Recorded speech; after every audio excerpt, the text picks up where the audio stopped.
She banned questions. So I saved 42 and asked them after class ended. I 17M have a teacher who believes she's running a TED Talk instead of a high school class. She likes to turn off the lights, stand at the front with her hands folded dramatically, and talk for the entire 50-minute period like she's delivering a keynote speech instead of teaching history. Whenever anyone raises their hand, even just to ask for clarification, she gets visibly annoyed and says things like, "Please don't interrupt my flow or hold your questions, we'll address everything at the end." Except she never actually does. She speeds through her slides, talks nonstop, and the second the bell rings she grabs her tote bag and is out the door before half the class even stands up. For weeks we were all confused, lost, and frustrated because none of us were allowed to ask questions when they actually mattered. Tests kept coming back with horrible scores because nobody understood half the material she sped through.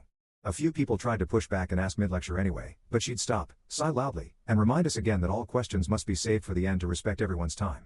She repeated that phrase so often it became a joke, except none of us were laughing when our grades started tanking. One day she snapped at a girl who asked what a term meant. She cut her off and said, "Didn't I just say no questions until the end? If you can't follow simple instructions, that's not my problem." The whole room went quiet after that, and I think something in me just clicked. If she wanted all questions at the end, then she was going to get all questions at the end. Not just mine, everyone's.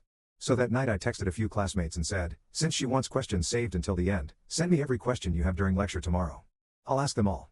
The messages I got back were a mix of delighted chaos. People were ready. The next day, armed with a notebook, I wrote down every confused whisper I heard. Every "what does that mean?" Every "wait, why is this important?" Every "she skipped like 5 steps." My phone buzzed constantly with more questions from people too scared to speak. I organized them in a list, numbered 1 through 42.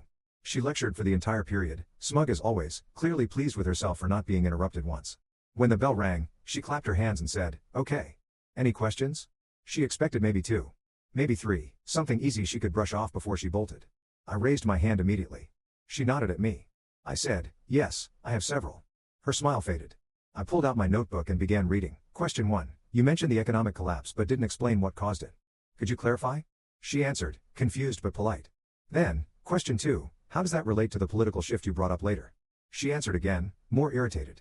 Question 3. You referenced a conflict between 2 parties, but we never learned who the second group was. Who were they? By question 5, she was visibly annoyed. By question 10, she checked the clock.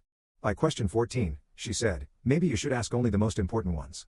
I replied, "These all came from students who are trying to follow the material. You said questions belong at the end."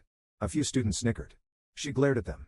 By question 20, she said, "We don't have time for this," I said, "but you told us questions during class waste time. So this is the only time we're allowed." She tried ending the session by packing her things, but I just kept going. Question 21, you briefly mentioned the treaty terms but didn't define them. Question 22, you mixed up dates on slide 7 and we don't know which one is correct, she said, "You're being deliberately difficult." I kept my voice calm and said, "I'm following your instructions exactly." More students started chiming